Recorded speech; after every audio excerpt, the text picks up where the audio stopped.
Olá, estamos começando mais um programa Minas em Destaque, aqui pelo canal Noticioso. Desta vez vamos conversar com o advogado criminalista Dr. Romeu Rodrigues, que é especialista na área criminal e membro da Abracrim, Associação Brasileira de Advogados Criminalistas. O Dr. Romeu também é presidente da Comissão de Assuntos Penitenciários da Abracrim. Vamos falar sobre temas diversos e começar principalmente por um tema que tem posto muita gente em discussão. É o quê? É a prisão preventiva. A prisão preventiva que muitas pessoas não sabem por que ela existe. Então vamos saber do Dr. Romeu, que é um especialista na área criminal, a respeito sobre a prisão preventiva. Dr. Romeu, tudo bem? Prazer te receber aqui. Tudo bem, Dr. Walter. Muito obrigado pelo convite, pela oportunidade. O programa aborda uma temática muito importante e atual, porque vivemos um momento em que o direito penal tem uma expansão muito grande na vida das pessoas. E é importante que a pessoa entenda, quem está nos assistindo, qual é a necessidade ou quais são os requisitos legais para se decretar a prisão preventiva. A prisão preventiva é quando a liberdade do investigado coloca em risco a apuração daquele fato sobre o qual pesa uma investigação sobre determinada pessoa. Então, os requisitos legais são a pessoa criar uma dificuldade, ou seja, ameaçar testemunhas, a pessoa colocar em risco a eventual aplicação da lei penal ou notícias de que o investigado esteja empreendendo em fuga, e um requisito que é muito subjetivo, que seria a garantia da ordem pública. Esse é complicado, né? Garantia da ordem pública. Esse talvez seja o grande desafio hoje dos juristas, dos operadores do direito, porque o que se reclama muito com relação ao direito penal, principalmente, que afeta diretamente o segundo maior bem das pessoas, que é a liberdade, é a segurança na aplicação da lei. É preciso que o cidadão, que a sociedade tenha do poder do Estado como poder punitivo, né, que o Estado tenha a tutela de exercer com exclusividade o poder de punir alguém, mas é preciso que a sociedade e o indivíduo tenham uma clareza na aplicação dessas regras. E com relação à prisão preventiva, talvez seja o maior problema que enfrentamos hoje, é o espaço de interpretação do judiciário para a utilização desse instrumento da prisão preventiva.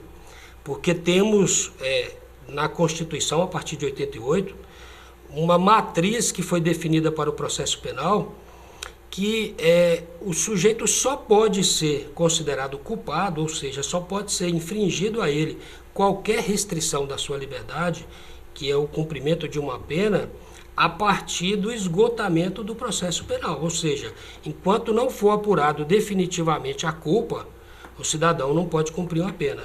E a prisão preventiva, invariavelmente, eu penso que tem sido utilizada como uma antecipação de culpa, infelizmente, na nossa prática do sistema de justiça criminal.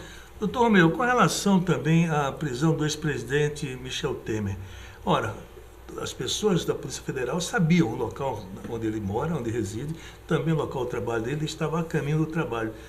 Teria motivo suficiente para prender o ex-presidente da forma que ele foi preso no meio da rua, como se fosse um marginal em fuga? Esse é o grande problema, né? A Espetacularização da prisão preventiva e do processo penal.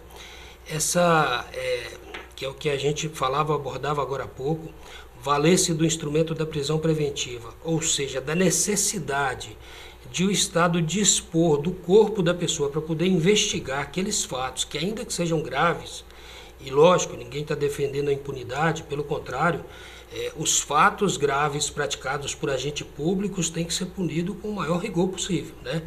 Mas, por outro lado, sabemos que, com relação ao ex-presidente Michel Temer, as investigações encontram em fase de inquérito policial. Nós não temos, parece que a denúncia saiu agora após a prisão e soltura do ex-presidente. Então, naquela época, não existia sequer uma acusação formal apresentada à justiça. Mas o senhor não acha que isso também, para a própria opinião pública, não é ruim? Porque acha, olha, porque tem dinheiro, porque foi um ex-presidente, prendeu lá no dia, daqui a 3, 4 dias ele foi solto. Não seria melhor que tivesse mais um embasamento, ou se mantém ou não se prende agora? Exatamente, a gente volta naquela questão que a pergunta é muito inteligente e oportuna, que é preciso que as instituições apliquem o direito penal não como aquilo que o juiz, no exercício do seu âmbito de poder, entenda que seja justo. É preciso que o ordenamento jurídico passe para o cidadão uma segurança com relação a isso. Infelizmente, esse conceito de segurança jurídica está muito fragilizado nos dias de hoje, porque não se sabe realmente se é justo prender e por que se prende hoje e se solta no dia seguinte.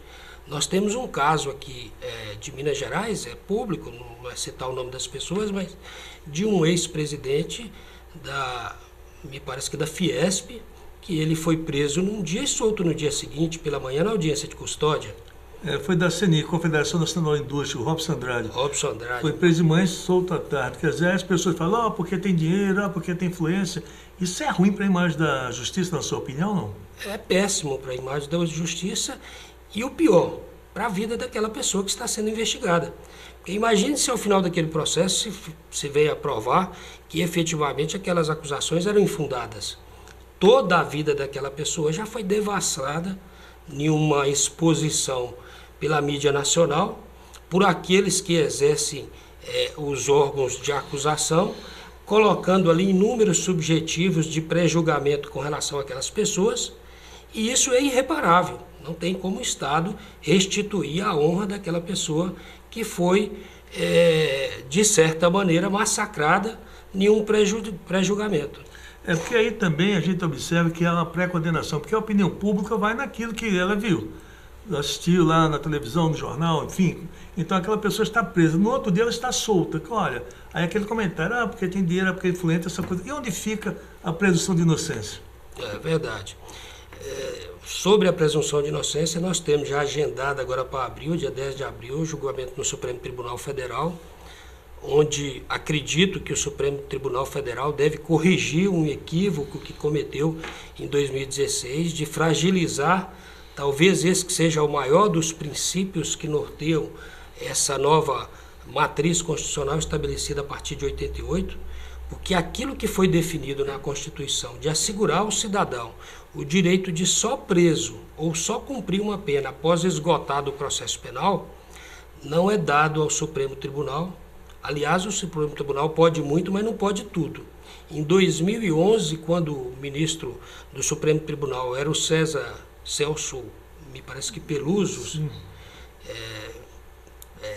foi feita uma proposta encaminhada ao Congresso Nacional exatamente para que pudesse alterar a presunção de inocência. Naquele momento, o Supremo Tribunal já tinha a consciência de que a presunção de inocência não poderia ser fragilizada por uma decisão, que, aliás, aconteceu, infelizmente, num habeas corpus da defesa. Agora, doutor Romeu, o ministro Luiz Roberto Barroso, ele já se posicionou anteriormente contra a prisão em segunda instância. Agora ele mudou de opinião, já é favorável.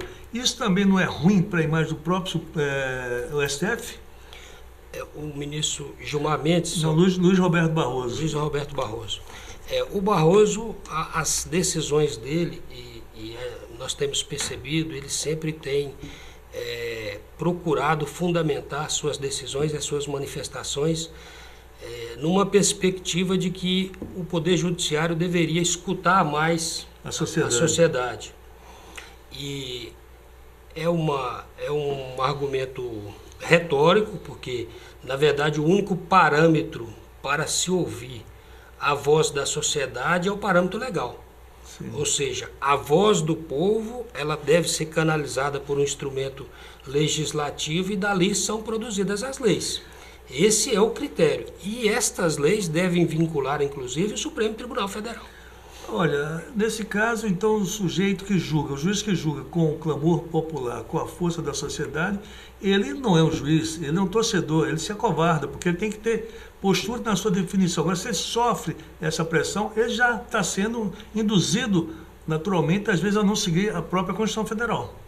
Perfeitamente, mas infelizmente esse é um quadro, e aí o papel do seu programa é importantíssimo por conta disso, porque a gente tem visto que a mídia tem exercido uma pressão de um reclame por punição, por mais direito penal, por recrudescimento das penas, o que não resolve a vida das pessoas, né? Infelizmente. O magistrado, ele é para o cidadão e para a sociedade o garantidor do cumprimento das leis. Então, se espera que o magistrado, ao analisar um caso, possa fazer uma crítica com relação ao trabalho que o Ministério Público produziu. E o Ministério Público, por sinal, deveria fazer uma crítica ao trabalho da polícia. E não o que nós vemos hoje, assim, um magistrado ou um poder judiciário, de certa forma, ter fragilizado por causa de uma pressão da opinião pública. O ministro, que é mineiro, o ministro do Superior Tribunal de Justiça, o ministro Sebastião Reis, diz que hoje é muito mais fácil. E tem também o presidente do STJ, Otávio, né? O Otávio de Noronha. Otávio Noronha, diz exatamente. que hoje é lá de Três Pontas. O juiz precisa ter muita coragem para absolver uma pessoa do que para condenar um inocente. Então, é uma situação de extrema gravidade, um momento de crise, porque esse projeto anticrime, agora recente, mudando até um pouco de assunto, mas também que aborda essa questão da participação da sociedade, há uma visão equivocada de que vamos resolver os problemas sociais por via do direito penal. Pelo contrário, criou-se uma ideia de que o direito penal protege as pessoas. O direito penal vai proteger a sociedade. Então, com essa ilusão de proteção, o Estado utiliza-se do direito penal para justificar a sua ineficiência no exercício das políticas públicas, de segurança pública, de educação, de saúde. E aí dá para essa ideia de que, a partir do momento que eu sou vítima, o direito penal vai me proteger. Mas como eu já fui agredido... Né? Nesse caso, doutor Romeu, essa máxima também que o advogado criminalista, ele defende o criminoso e não a justiça, o que é que o senhor acha disso? Esse é um grande equívoco, né? Que dentro dessa ótica de expansão do direito penal, tentar criminalizar o advogado que exerce a profissão na defesa daqueles que estão sob o crivo de uma acusação penal. Na verdade, o advogado defende a liberdade, defende o direito de defesa, defende o Estado democrático de direito, a oportunidade que as pessoas têm de ter contra elas um justo processo, para que, ao final, quem vai condenar, e aí com a participação do juiz, e o juiz que é soberano para decidir, ao final, aqueles que forem condenados, que cumpram uma pena, né, efetiva, e que essa pena seja eficaz. Nós temos hoje um sistema prisional que tem um custo de mais de R$ 2.400 por mês com cada um daqueles reclusos, mas ao mesmo tempo o Estado investe em educação R$ 2.200 por ano no aluno do ensino fundamental. Então essa lógica, ela produz cada vez mais uma inflação do sistema prisional e uma desigualdade social muito grande. E existe hoje na sua ótica aquela história de você prender mais, qualquer motivo você prende, o sujeito é pego lá com 2 pinos de cocaína, vai preso, depois é condenado, e a gente sabe daquele caso do helicóptero carregado de droga, até hoje ninguém sabe para onde ia, quem era o dono. Enfim, existe também um olhar diferente da justiça em cima daquele poderoso, né? Olha de uma forma, e do mais fraco é mais rígida, não? A grande questão é que, e aí que está a minha preocupação com relação ao cumprimento das regras do direito penal, e entender que, na verdade, o processo penal ele é feito para garantir aquele indivíduo que contra ele pesa uma acusação criminal, e quando se defende a garantia com relação àquele indivíduo, na verdade está se defendendo uma garantia para toda a sociedade, porque a sociedade não existe individualmente, o que existe é o indivíduo. Então, quando se preserva as garantias para aquele indivíduo, estaremos então protegendo indiretamente a sociedade. Então, nós temos políticas que são equivocadas. Uma delas é a lei antidrogas. A partir do momento que nós aumentamos o rigor com relação ao tráfico de drogas, o que se viu foi uma inflação do sistema prisional. Existe um estudo da Defensoria Pública do Estado de São Paulo que diz que mais de 80% dos presos do Estado de São Paulo foram presos com menos de 100 gramas e eram réus primários, ou seja, pessoas que não deveriam estar no sistema prisional. Ok, estamos conversando aqui com o advogado criminalista, Dr. Romeu Rodrigues, apresentando aqui hoje o nosso programa Temas Diversos da área do direito penal. Vamos para o intervalo, daqui a pouco nós voltamos com o programa Minas em Destaque aqui pelo canal Noticioso. Fica aí, sai daí não, daqui a pouco a gente volta, até já. Olá, Você está assistindo o canal Noticioso. Se inscreva no nosso canal. Clique nesse botão logo abaixo do vídeo. Aproveite também e clique no sininho ao lado para ser notificado assim que publicarmos novos vídeos. Dessa maneira, você sempre saberá dos novos lançamentos do nosso canal. Toda semana, novos vídeos falando, entre outras coisas, sobre cultura, música, cidadania, saúde, finanças, mobilidade e muito mais. Não se esqueça, se inscreva no nosso canal.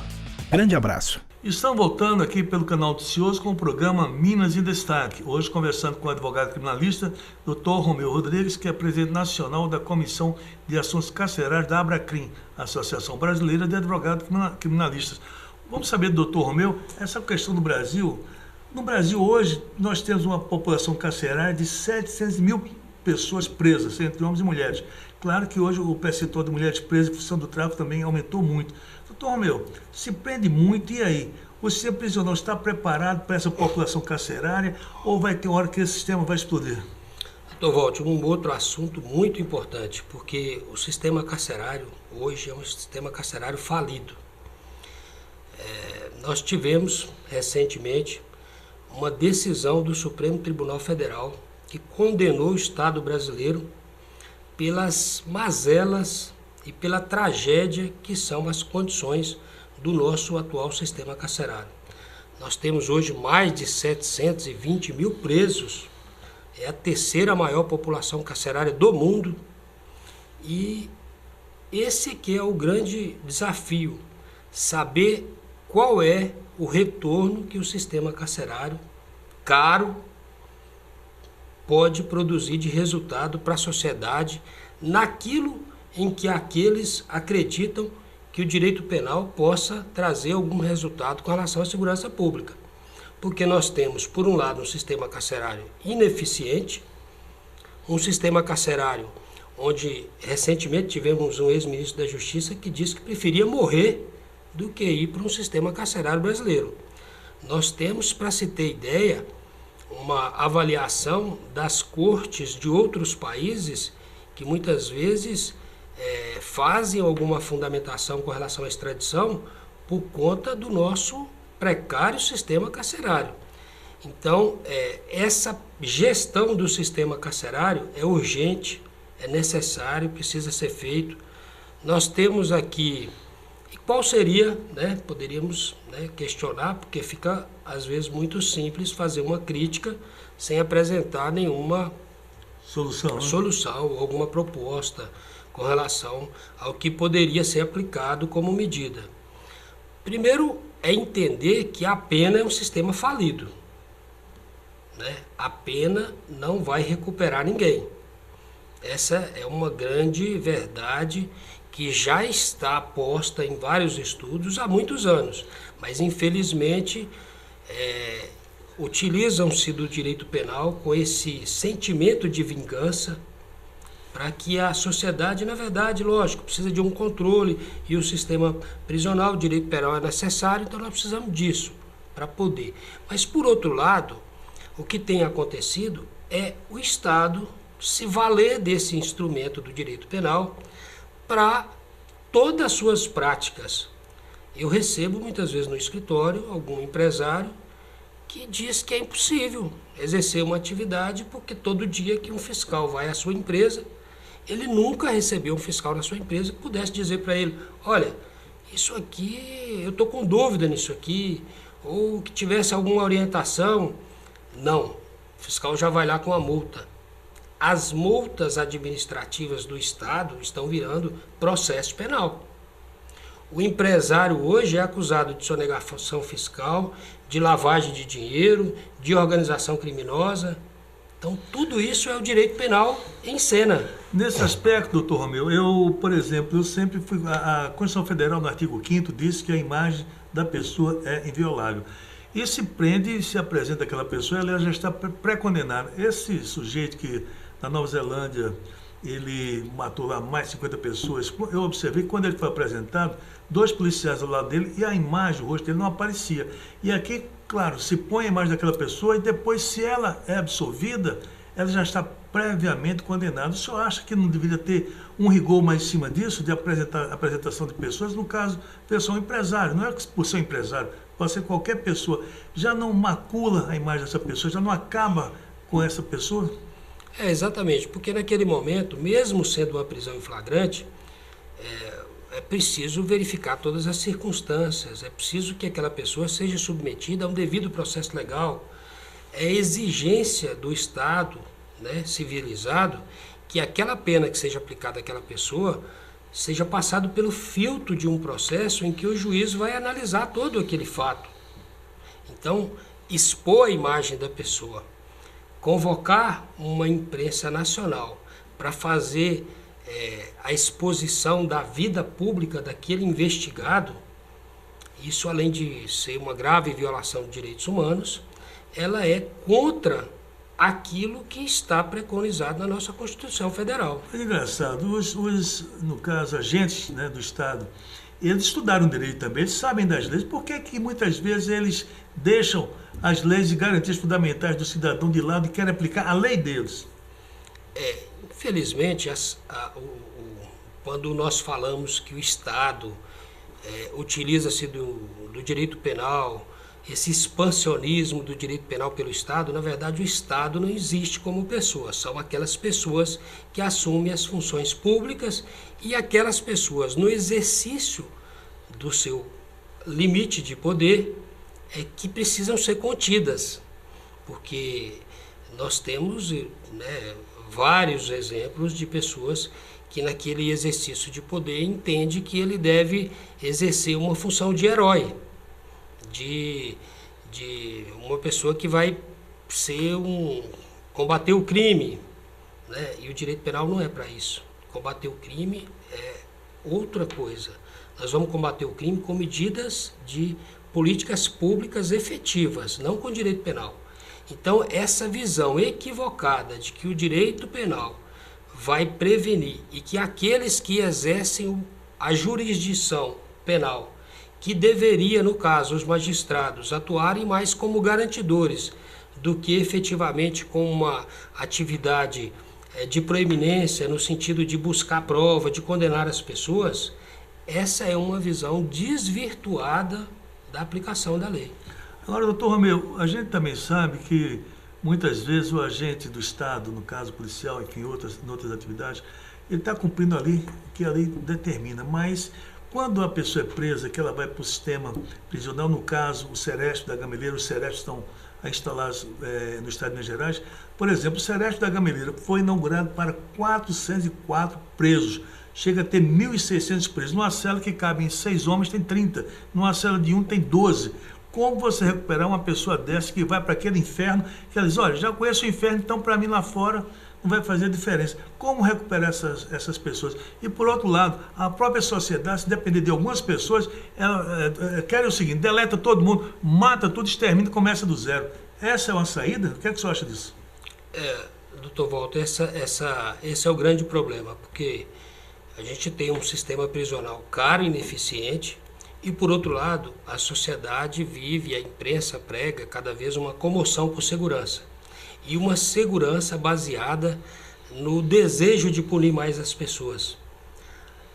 Esquecendo-se todos, e esse debate é importante por conta disso, é muito esclarecedor, que aquelas pessoas que estão lá jogadas naquelas masmorras, elas vão cumprir a pena e retornam para a sociedade.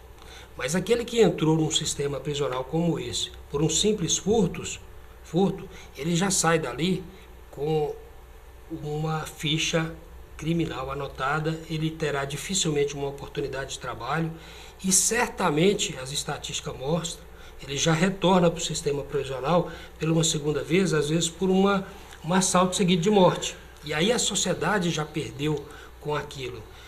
Nós temos no sistema prisional de Minas uma iniciativa que são as APACs. Tem muita crítica, é um sistema novo. Eu vejo que o Tribunal de Justiça tem olhado com bons olhos a iniciativa do sistema APAC. Me parece que o atual governador também tem sido sensível a poder conhecer mais a estrutura do sistema APAC, porque, na verdade, aquele que cometeu um crime, e é a filosofia do sistema APAC, nós devemos condenar o crime e salvar o homem. Então precisamos recuperar aquele que cometeu um crime para que ele volte para a sociedade e volte como uma pessoa integrada e para que a gente consiga diminuir esse índice de criminalidade. E nesse caso, doutor Romeu, o presidente do Tribunal de Justiça de Minas Gerais, doutor Nelson Messias, ele é um defensor das APACs. Semana passada ele esteve visitando a PAC aqui de Santa Luzia, justamente acompanhado lá com a ministra Carmen Lúcia, que é daqui de Minas Gerais, e o ministro da Justiça e Segurança Pública, o Sérgio Moro. Então, eles conheceram ali em loco como a PAC funciona. É uma alternativa, porque o sistema prisional já mostrou que está falido totalmente. E essas pessoas que passam por lá, quando saem, muitas delas não têm nem mais chance de trabalhar em lugar nenhum. Vão fazer o que da vida? Muitas, inclusive, se associam a um clube famoso, que é o PCC, é o Comando Vermelho, é o time da ADA, que é lá do Rio de Janeiro, Amigo dos Amigos, essas organizações criminosas que comandam todo o esquema de crime no país. Como recuperar essas pessoas para que elas não se tornem naturalmente um soldado dessas organizações criminosas? É preciso investir em segurança pública. Investir em segurança pública é necessário entender que nós precisamos reduzir a desigualdade social. Muito, viu? Muito. Não adianta imaginar que o sujeito que mora num aglomerado, numa favela, que tem como seu ídolo um traficante, e ele se espelha naquela pessoa para que ele vai conseguir ali os seus bens de consumo, que a imprensa coloca como valores, às vezes um relógio bonito, um tênis, uma roupa de marca, um boné. Então, nós precisamos romper esse ciclo. E para romper esse ciclo, o Estado precisa exercer realmente a sua função. O Estado precisa estar presente, o Estado precisa investir em educação. Darcy Ribeiro, um antropólogo mineiro, em 1982 diz que se o Estado não investir em educação, ia faltar dinheiro para construir presídios.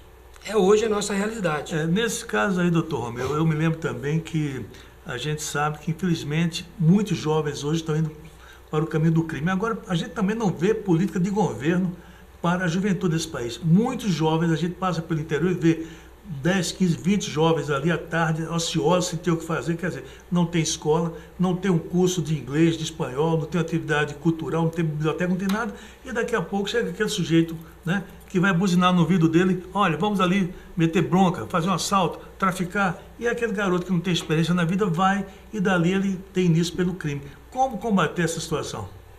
Esse é o grande desafio, né, do papel do Estado, e mais do que isso, é um papel também que exige o compromisso, a participação da sociedade. A sociedade precisa estar engajada nesses problemas sociais, porque todos nós somos, em maior ou menor quantidade, atingidos por esses problemas. Então, aqueles projetos regionais, municipais, de bairro, que exigem a participação da comunidade, da escola, tem dado certo estatisticamente, tem nos mostrado que quando a sociedade se envolve na participação da comunidade, com o apoio, lógico, do Estado, das instituições que podem atuar junto com aquela comunidade, o resultado é reduzir a criminalidade. É lógico que isso é um processo, né? Nós já estamos hoje como a terceira maior população mundial, é um desafio, mas a Colômbia, que é a nossa vizinha, também passou por um sistema muito grave e lá eles conseguiram resolver, em pouco tempo, ter uns resultados bastante favoráveis. Doutor Romeu, o senhor falou uma coisa fundamental. O Estado é ausente naquela comunidade, mas o traficante leva comida, leva remédio, ele consegue internar uma pessoa, paga o enterro, velório, transporte para o enterro, de tudo, quer dizer, dá livros, compra fardamento, tudo que era uma função precípua do Estado. Em função disso, o vácuo deixa estar aberto e o traficante entra como sendo o dono do pedaço. E aí, por que o Estado então não investe de forma maciça nas comunidades carentes? Quer dizer, há essa cumplicidade de não, deixa o bicho pegar, depois nós cuidamos, matando essas pessoas, aprisionando essas pessoas, porque acha que quem mora em comunidade não presta? Muito pelo contrário, tem gente que mora em comunidade, tem mais dignidade do que quem mora em lugares muito, sabe, como em mansões desse Estado, desse país. Como resolver essa situação então? Doutor Walter, é uma pergunta que vale 1 milhão, né? Se a gente tivesse uma receita prática e objetiva para resolver todo esse problema. Mas é muito importante essa constatação, porque nós temos hoje, não, graças a Deus não é o caso de Minas Gerais, mas uma realidade do Rio de Janeiro, que além dessa questão do tráfico, enfrenta também um poder paralelo que se estabeleceu pelas milícias. E aí é uma dificuldade maior, porque o Estado, quando se ausenta das suas funções, outras organizações e organizações ilícitas ocupam aquele lugar e oprimem aquela comunidade que reside naqueles locais. Então nós precisamos sim de ter um Estado mais eficiente, efetivo na realização das suas políticas públicas e entendendo que o direito penal deve ser resguardado como última medida para a repressão dos crimes, não como aquele carro-chefe para justificar a ineficiência do Estado. Doutor Romeu, estamos chegando ao final do nosso programa. Eu queria que o senhor falasse para aquele estudante de direito, aquele jovem advogado que está aí pensando em advogar, entrar na esfera criminal. Qual o recado que o senhor daria para essa moçada que quer advogar na área criminal e o papel do advogado criminal, para encerrar nosso programa? Talvez o recado mais importante que eu possa transmitir para aquele que quer, cerrar fileiras na advocacia, sobretudo na advocacia criminal, é que a advocacia criminal é uma advocacia que vai exigir de você a todo momento. Primeiro, por essa equivocada ideia de que o advogado criminal defende o criminoso. Mas, por outro lado, nunca se fez necessário e presente a voz da advocacia, porque a voz do advogado e o advogado criminalista, ele está ali para representar as minorias. Esse imenso sistema carcerário que nós temos hoje, com mais de 40% dos presos provisórios, são assistidos ou pela Defensoria Pública ou pelo advogado criminal. Então, o advogado criminal é aquele que está ali lidando com aquilo que há de mais grave com relação à vida de uma pessoa, que é um problema atinente a uma acusação criminal. E o recado é se dedicar, fazer com amor, estudar, participar da entidade de classe, estar presente junto da OAB, das associações, para que você possa adquirir conhecimento e ser também uma referência no seu meio, para que possa ser capaz de deixar a sua contribuição para a sociedade. Ok, doutor Romeu Rodrigues, queria te agradecer pela sua presença, seu esclarecimento, muito importante para os nossos telespectadores, e com certeza a gente vai ainda trocar novas ideias a respeito de vários assuntos na esfera criminal, porque isso é um tema para outros programas, com certeza. Obrigado, viu? Eu que agradeço, doutor Walter, e parabenizo pelo programa, é excelente, eu acompanho a sua trajetória de uma contribuição que é fundamental para a sociedade. Conte comigo, estarei sempre à disposição. Obrigado a você, telespectador, telespectadora, e nós vamos encerrando o programa aqui, Minas em Destaque, aqui pelo canal Noticioso, e a gente, com certeza, semana que vem a gente volta aí. Muito obrigado, valeu, um abraço. Olá, você está assistindo o canal Noticioso. Se inscreva no nosso canal. Clique nesse botão logo abaixo do vídeo. Aproveite também e clique no sininho ao lado para ser notificado assim que publicarmos novos vídeos. Dessa maneira, você sempre saberá dos novos lançamentos do nosso canal. Toda semana, novos vídeos falando, entre outras coisas, sobre cultura, música, cidadania, saúde, finanças, mobilidade e muito mais. Não se esqueça, se inscreva no nosso canal. Grande abraço!